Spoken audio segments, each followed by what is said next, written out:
लावून आपण पटकन त्यांना कसं ताब्यात घेता येईल ते बघू, किंवा पोलिसांची याच्यात साथ होती दोघांची आणि तुमच्या मीडियाची पण सगळी साथ होती, त्यामुळे ते लवकर हाती आले. आता पोलीस जे काही गुन्हा झालेला आहे त्याची विचारपूस करून ते योग्य ती कारवाई करतील. 7 दिवस झाले, 7 दिवस ही लोक फरार होती आणि 7 दिवसानंतर काल दादा बोलल्यानंतर खरं तर त्यांच्यावरती कारवाई झाली.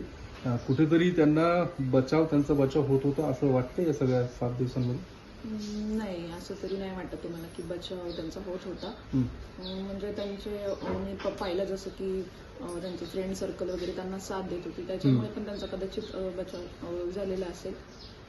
या प्रकरणामध्ये तुमचे पती सुशील अगवणे त्यांना देखील अटक करण्यात आलेली आहे. मात्र तुम्ही काल ज्या पद्धतीने त्यांचा बचाव करतो, तुमचं म्हणणं होतं की त्यांच्याकडनं कुठलाही त्रास तुम्हाला नव्हता.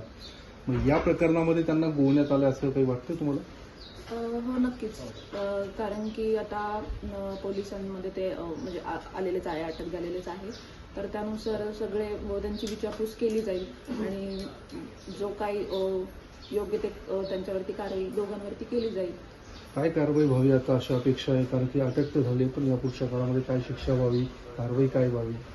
म्हणजे ज्यांनी त्रास दिलाय तिला, म्हणजे ते त्यांना जन्मठेपेची शिक्षा ही मी कालच म्हटले की जन्मठेपेची शिक्षा ही झालीच पाहिजे त्यांना. दुसरी गोष्ट की सगळं अगोदर केलं असतं, म्हणजे पोलिसांनी कारवाई केली असते, अटक केली असती, तर हे झालं नसतं असं वाटतं का? म्हणजे लवकर कारवाईच्या प्रकरणात व्हायला पाहिजे, कारण तो पण गुन्हा दाखल केला होता. हो, नक्कीच. मी म्हणेल की जर माझे मिस्टर असते तरी त्यांनी लवकर, म्हणजे त्यांनी फरार न होता लवकर त्यांनी समोर येऊन जर सांगितलं असतं की हे काय माझा संबंधच नाहीये याच्यात वगैरे, नक्कीच आज त्यांना म्हणजे ते याच्यातून बाहेर पडले असते किंवा अटक नसते झाली. म्हणजे जे मेन सूत्रधार आहे ते तर म्हणजे मीडियासमोर आलेलेच आहे चौघेजण. ते गुन्हा दाखल झाला कोर्टमध्ये तुझ्या संदर्भात, त्यावेळेस पोलिसांनी कारवाई केली असतं, पुढचं वैष्णवीचं प्रकरण घडलं नसतं, असं सगळं प्रकरण झालं असतं.